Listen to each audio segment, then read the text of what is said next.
அஸ்ஸலாமு அலைக்கும் வரஹமத்துல்லாஹி வபரகாத்துஹு. அல்ஹம்துலில்லா அல்ஹம்துலில்லாஹி ரப்பில் ஆலமீன். கண்ணியத்திற்குரிய அல்லாவின் நல்லடியார்களே, இன்னைக்கு நம்மளோட தலைப்பு முஸ்லிம்களே பிள்ளைகளை வழிகெடுக்காதீர். அல்லாஹ்வுடைய தூதர் நபிகள் நாயகம் ஸல்லல்லாஹு அலைஹி வஸல்லம் சொல்லியிருக்காங்க, காலையில் எந்திரிக்கிறதுல இருந்து இரவு தூங்குற வரைக்கும் என்ன செய்யணும் என்ன செய்யக்கூடாதுன்னு சொல்லியிருக்காங்க.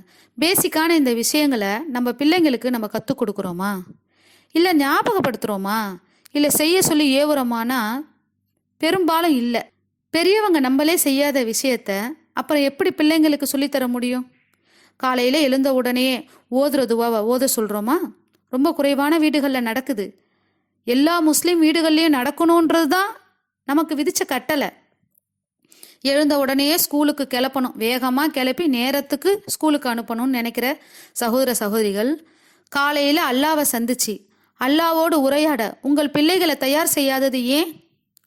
தொழுகை ஆர்வம் ஊட்டாதது ஏன்? பெரியவங்க வீடுகளில் பள்ளிகளுக்கு காலையில் எழுந்திரிச்சு போகிறாங்க. எத்தனை வீடுகளில் 13 வயசுக்கு மேலே உள்ள பிள்ளைங்க தூங்கிக்கிட்டு இருக்காங்க தெரியுங்களா? பிள்ளைகளை எழுப்புறதுக்கு பல வகை காரணங்கள் வேற இதில் இருக்குது. மழை காலமாக இருந்தால் ஒரு காரணம், பனிக்காலமாக இருந்தால் பிள்ளைங்களை எழுப்பி வெளியில் கூப்பிட்டு போனால் சளி பிடிக்கும். அப்புறம் புடின்னு பிடிப்பானே.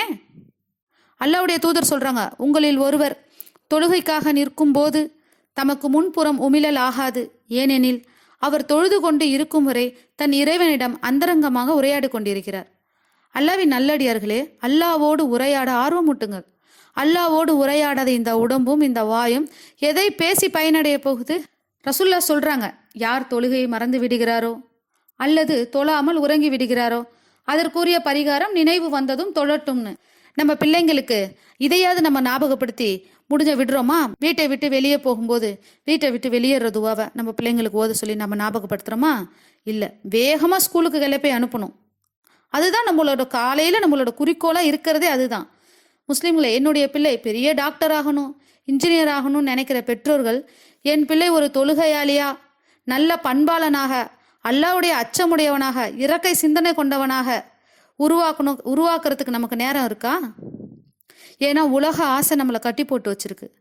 மதியான சாப்பாட்டை நேரத்துக்கு கரெக்டாக சாப்பிட்றோன்னு சொல்கிறீங்களே, நேரத்துக்கு லுகர் தொழுதுறோன்னு சொல்லி அனுப்புகிறோமா?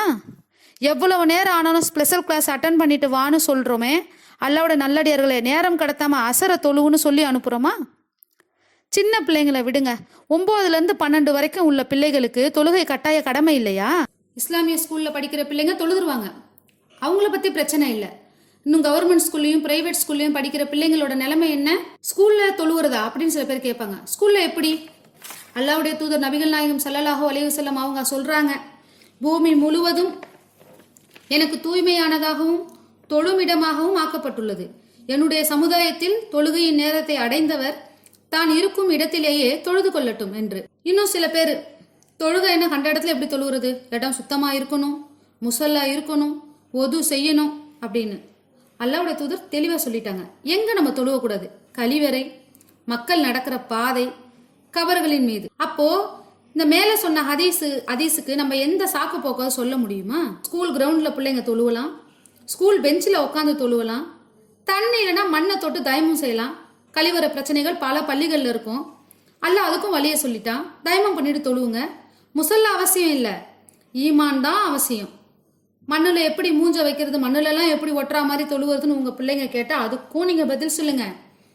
அல்லாஹ்வுடைய தூதர் அதுக்கும் பதில் சொல்லியிருக்காங்க, நீங்கள் தொழும்போது உங்கள் நெற்றியில் ஒட்டும் மண் கீழே விழும் வரை அவர் நன்மையில் நீடித்திருப்பார்னு. இதுல இருந்து என்ன தெரியுது?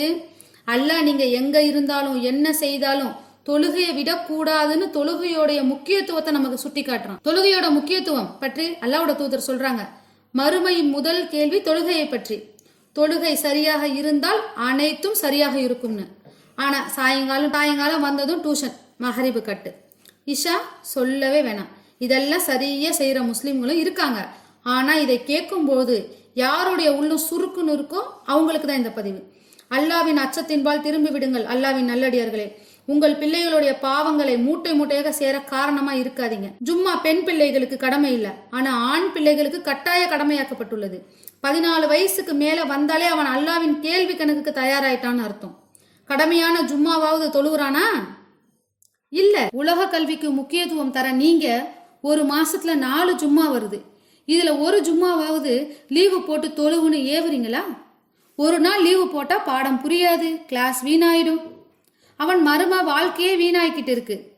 ஒருவேளை ஜும்மா அப்ப ஸ்கூல் லீவு விட்டா தொழுக அனுப்புறீங்க. எவ்வளவு பெரிய பெரும் பாவத்தை நம்ம பிள்ளைங்களுக்கு சாதாரணமா செய்யறோம். அல்லாஹ் தொழுகையை விட்டவனை பார்த்து சொல்றான், இறை நிராகரிப்பாளன், காஃபீர்.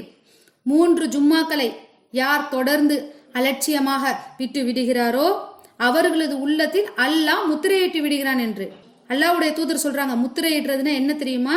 குர்ஆன்ல அல்லாஹ் விளக்கம் சொல்றான். அவர்கள் நம்ப மாட்டார்கள், ஈமான் கொள்ள மாட்டார்கள், மரணிக்கும் போது அல்லாவை நம்பாதவர்களாகவே நிராகரிப்பாளராக மரணிப்பார்கள். அப்ப இந்த ஜும்மாவை விடுவது என்பது நம்மளை இஸ்லாத்தை விட்டு வெளியேற்றுற ஒண்ணு. அல்லாஹ் சீல் வச்சிடுவான்னா வச்சுட்டான்னு வச்சுக்கோங்க, எந்த நல்ல செய்தியும் உள்ள போகாது.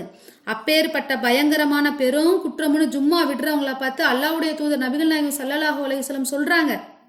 சரி, மரணம் யாருக்கு எப்பனாலும் வரும், அது வயசு பார்த்து வருமா? ஒருவேளை நம்ம பிள்ளைங்க இந்த நிலைமையிலேயே அல்லாஹ் அவர்களுக்கு மரணத்தை விதிச்சிட்டானா அவனோட நிலைமை என்ன? மறுமையில் அவன் எப்படி அல்லாவை சந்திப்பான்? அவனை இந்த நிலைமைக்கு ஆளாக்குனதுக்கு காரணம் யாரு? நிச்சயமா பெற்றோர்கள் தான். அல்லாவின் நல்லடியார்களே, உங்கள் பிள்ளைகள் உங்கள் அமானிதங்கள், பாழாக்கிடாதீங்க. உலக ஆசையை காட்டியே குழந்தைங்களை வளர்க்குறோம். உங்க பிள்ளைங்க கிட்ட கேளுங்க, நீ என்னவா ஆக ஆசைப்படுறேன்னு. பிள்ளைங்க சொல்லுவாங்க பெரும்பாலும், நான் கலெக்டர் ஆகணும், போலீஸ் ஆகணும்னு. எந்த பிள்ளைங்க நான் ஆலிம் ஆகணும், ஆலிமாவா ஆகணும்னு சொல்றாங்க? ரொம்ப கம்மி, விரல் விட்டு எண்ணிடலாம். டாக்டர் புள்ள டாக்டர் ஆகிற மாதிரி ஆலிமோட புள்ள ஆலிமாகுது. நீங்க உங்க பிள்ளைங்களை கேளுங்க. அப்புறம் உங்களுக்கு தெரிஞ்ச 10 பிள்ளைங்களை கேளுங்க, அவங்க சொல்ற பதில்ல புரியும் உலக கல்விக்கு எவ்வளவு முக்கியத்துவம் தந்து அவங்கள நம்ம உருவாக்கிட்டு இருக்கோன்னு. ஏன் தெரியுங்களா? உலக வாழ்க்கையை நோக்கி நம்ம பார்வை திரும்பினதுதான் காரணம். அல்லாஹ்வை நம்பாதவர்கள் இந்த உலக வாழ்க்கைக்கும் உலக கல்விக்கும் முக்கியத்துவம் தர்றதை நம்ம பார்க்கிறோம். ஏன்னா அவங்களுக்கு இந்த உலகம் நிரந்தரம், ஆனா நமக்கு அல்லாஹ்வின் நல்லடியார்களே மறுமையே நிரந்தரமானது. அல்லாஹ் குர்ஆன்ல சொல்றான், நிச்சயமாக இவ்வுலக வாழ்க்கை விளையாட்டும் வேடிக்கையும் அலங்காரமே ஆகும்னு. நம்மளோட வீடுகள்ல 4 பிள்ளைங்க இருந்தா 4 பிள்ளையுமே டிகிரி ஹோல்டர், கடன் வாங்கியாவது படிக்க வச்சிடணும். வைராக்கியம், உங்களுடைய வைராக்கியம் எப்படி இருக்க வேண்டும் அல்லாஹ்வின் நல்லடியார்களே? எனக்கு 2 பிள்ளைகள் இருந்தாலும் அதில் ஒருவரை நான் அல்லாஹ்வின் கல்விக்கு அர்ப்பணித்து நாளை நாங்கள் செய்யும் தவறுகளையும் இந்த சமுதாயம் செய்யும் தவறுகளையும் அச்சமூட்டி எச்சரிக்கை செய்யும் ஒருவனாக என் பிள்ளை உருவாக வேண்டும் என்று நியத்தை மேற்கொள்ளுங்கள். அல்லாஹ்வின் கண்ணியத்திற்கு உலக கல்வியோட மறுமை கல்விக்கு அதிகமாக முக்கியத்துவம் தாங்க. நீங்க நினைக்கலாம், என்ன இவங்க உலக கல்வியே கூடாதுன்னு நினைக்கிறாங்களான்னு. அப்படி இல்லை கண்ணியத்திற்குரியவர்களே, 2யுமே தராசு மாதிரி படிங்க. ஆனா அதை விட அல்லாஹ்வின் கல்வியை பல மடங்கு படிக்க முக்கியத்துவம் கொடுங்க. இதை நான் சொல்லல, அல்லாஹ்வுடைய தூதர் சொல்றாங்க. அல்லாஹ் ஒருவரை நேசித்து விட்டால் அல்லாஹ் அவர்களுக்கு அல்லாஹ்வின் கல்வியை வழங்கி விடுவான்னு. இது ஒன்னே போதும் அல்லாஹ்வுடைய கல்விக்கு நம்ம எவ்வளவு முக்கியத்துவம் தரணும்னு. ஆனா நம்ம எப்படி முக்கியத்துவம் தரோம் தெரியுங்களா? ஒரு வீட்டுல 3 பிள்ளைங்க இருந்தா அதுல எந்த புள்ள ஸ்மார்ட்டா இருக்கோ அந்த புள்ள உலக கல்விக்கு, எந்த புள்ள ஒழுங்கா படிக்கலையோ வீட்டுக்கு அடங்கலையோ அந்த புள்ள மதரசாவுக்குன்னு பிரிக்கிறீங்க. அப்ப அல்லாஹ்வுடைய கல்விக்கு நீங்க இப்படிதான் தேர்வு செய்றீங்க. அப்புறம் எப்படி இஸ்லாம் வளரும்? நீங்க விழுந்து விழுந்து படிக்க வச்சு டிகிரி வாங்க வைக்கிறீங்க. மறுமையில அல்லாஹ் உங்களை கூப்பிடும் பொழுது டாக்டர் இங்க வாங்க, இன்ஜினியர் இங்க வாங்கன்னு கூப்பிட போறானா? இல்ல இதை வச்சு மறுமையில உங்களோட தரத்தை உயர்த்த போறானா? இல்லவே இல்ல. அல்லாஹ்வின் நல்லடியார்களே, நம்ம குழந்தைங்களை எப்படியெல்லாம் சீரழிக்கிறோன்றதுக்கு காரணத்தை அடுத்தடுத்து சொல்றேன், கேளுங்க. அதுங்க குழந்தையே இருக்கும்போதே இந்த போனை காட்டியே சோறு ஊட்டுறாங்க. குழந்தையோட மனசுல நீங்களே நெஞ்ச விதைக்கிறீங்க. அப்புறம் வளரும்போது போனோடையே அவன் நேரத்தை கழிக்கிறான். இதுல சில பேர் ரொம்ப பெருமையா சொல்லுவாங்க, இந்த போன்ல எனக்கு எதுவுமே தெரியாதுங்க, ஆனா என் பிள்ளைக்கு எல்லாமே தெரியும். அவனுக்கு எல்லாமே தெரியறது தாங்க பிரச்சனை. வயசுக்கு மீறின அத்தனை விஷயமும் அந்த போன்ல இருக்கு. அவன் கையில் இருக்க ஃபோனில் அவன் நல்லதை பார்க்குறானா இல்லை கெட்டதை பார்க்குறானான்னு உங்களுக்கு தெரியுமா? ஏன் ஃபோனில் நல்லதை விட கெட்டது தான் அதிகமாக இருக்குது. நல்லதை விட கெட்டதை தான் சைத்தான் அவனுக்கு அழகாக காட்டுவான்ட்டு அல்லாஹ் குர்ஆனில் சொல்கிறான். இன்னும் அந்த ஃபோனில் ஆன்லைன் ரம்மி, சூதாட்டம், ஆன்லைன் கேமு. இந்த ஆன்லைன் கேமில் இந்த லேடிஸை பெண்களை காட்டுறாங்க பாருங்கள், அவ்வளோ கவர்ச்சியான உடை அணிஞ்சு பெண்களை எவ்வளோ ஒரு இழிவுபடுத்துகிற மாதிரி அதில் காட்டுறாங்க. நம்ம குழந்தைங்களும் அதை பார்க்குறாங்க. நம்ம பிள்ளைங்க வயசுக்கு வந்து எத்தனை பிள்ளைங்க அதை பார்க்குறாங்க, ஆண் பிள்ளைங்க. இன்னும் ஆன்லைனில் கேம் விளையாண்டு சம்பாதிக்கலாமா? உழைச்சி சம்பாதிக்கலாம். ஆன்லைனில் கேம் விளையாண்டு சம்பாதிக்கலாமா? பிள்ளைங்க எவ்வளோ முட்டாளாகவும் சோம்பேறியாகவும் ஆக்குறதுக்கும் இன்னும் கெட்ட வழியில் வந்து சம்பாதிக்கிறதுக்கு எப்படி பிள்ளைங்களை வந்து வழிகெடுக்கிறாங்க பாருங்க. வழிகேடான அத்தனையும் அவன் கையில் வச்சிருக்க ஃபோனில் இருக்கு. அவன் அதுலேயே தான் முழுகி இருப்பான். அவனுக்கு நம்ம நல்லது சொன்னால் ஏறாது. இன்னைக்கு அவன் இந்த நிலைமைக்கு இப்படி ஆகிறதுக்கு காரணம் யாரு? என் பிள்ளை என் பேச்சை கேட்கல, அடம் பிடிக்கிறான் அப்படின்னா தப்பு ஆரம்பத்தில் நம்ம தான் அவனுக்கு விதைச்சிட்டோம். இன்னும் நான் வந்து ஆண்களை சொல்கிறேன், ஒவ்வொரு வீட்லேயும் அப்பாங்க இந்த ஃபோன்களை உங்கள் பிள்ளைங்களுக்கு வாங்கி கொடுக்கும்போது யோசனை பண்ணிக்கோங்க. நிச்சயமாக அதை அவன் நல்லதுக்கு தான் பயன்படுத்துகிறானா? அல்லாஹ்வுடைய தூதர் நபிகள் நாயகம் ஸல்லல்லாஹு அலைஹி வஸல்லம் சொல்கிறாங்க, தந்தை தன் பிள்ளைக்கு அளிக்கும் மாபெரும் பரிசு நல்லொழுக்கமேன்னு. நிச்சயமாக இந்த ஃபோனை நீங்கள் வாங்கி கொடுக்கும்போது உங்கள் பிள்ளைய அது நல்ல ஒழுக்கத்துக்கு கொண்டு போகுதா, இல்லை அவன் தவறு செய்கிறதுக்கு அது காரணமாக இருக்கான்ட்டு ஒவ்வொரு தந்தையும் தன்னை சரிபார்த்துக்கோங்க.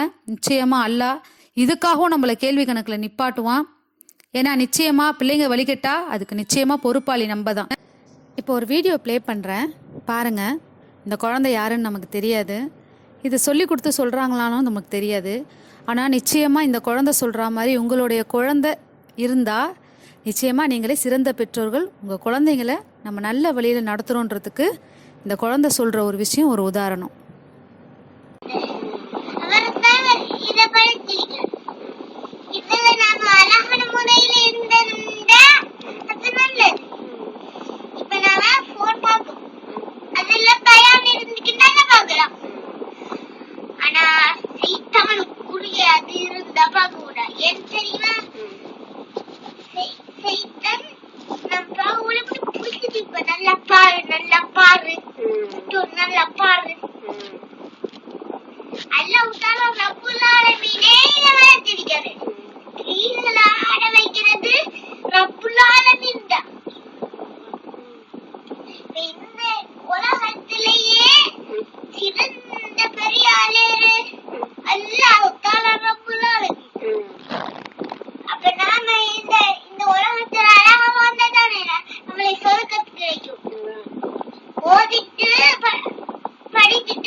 நிச்சயமாக அல்லாஹ் ரோஷம் கொள்கிறான்.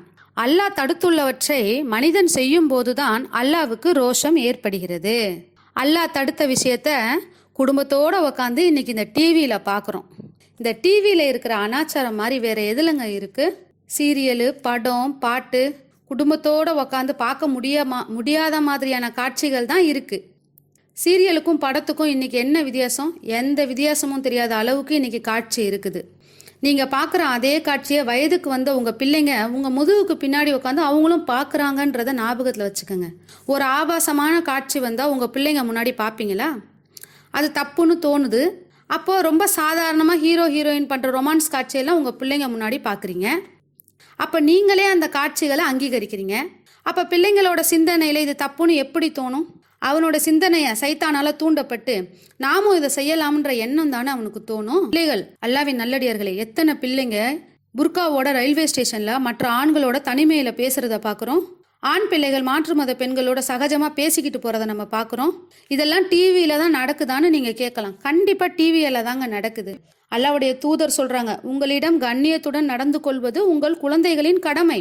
அப்போ அவன் கண்ணியமாக நடந்துக்கணும்னா மேலே சொன்னிய கண்ணியக்கேடான விஷயங்கள்ல இருந்து முதல்ல நம்ம விலகி நம்ம பிள்ளைகள் நமக்கு கொடுக்குற கண்ணியத்துக்கு தகுதியுடையவர்களாக மாற வேண்டும். அல்லாஹ்வின் கண்ணியத்திற்குரியவர்களே, இன்னும் நம்ம பிள்ளைங்களுக்கு நம்ம இன்னும் சின்ன சின்ன விஷயங்கள்லாம் நிறைய சொல்லி கொடுக்கணும்.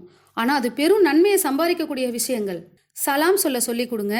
அஸ்ஸலாமு அலைக்கும் 10 நன்மை, வரஹமத்துல்லா 20 நன்மை, வரஹமத்துல்லாஹி வரகாத்துக்கு 30 நன்மை.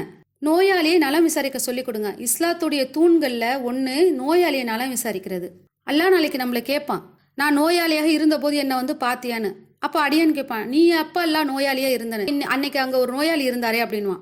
அப்போ அந்த அளவுக்கு அல்ல நோயாளிகளை நலம் விசாரிக்கிறத வலியுறுத்துறான். அதை உங்கள் குழந்தைங்களுக்கு சொல்லி கொடுங்க. தும்மியவருக்கு பதில் சொல்ல சொல்லி கொடுங்க.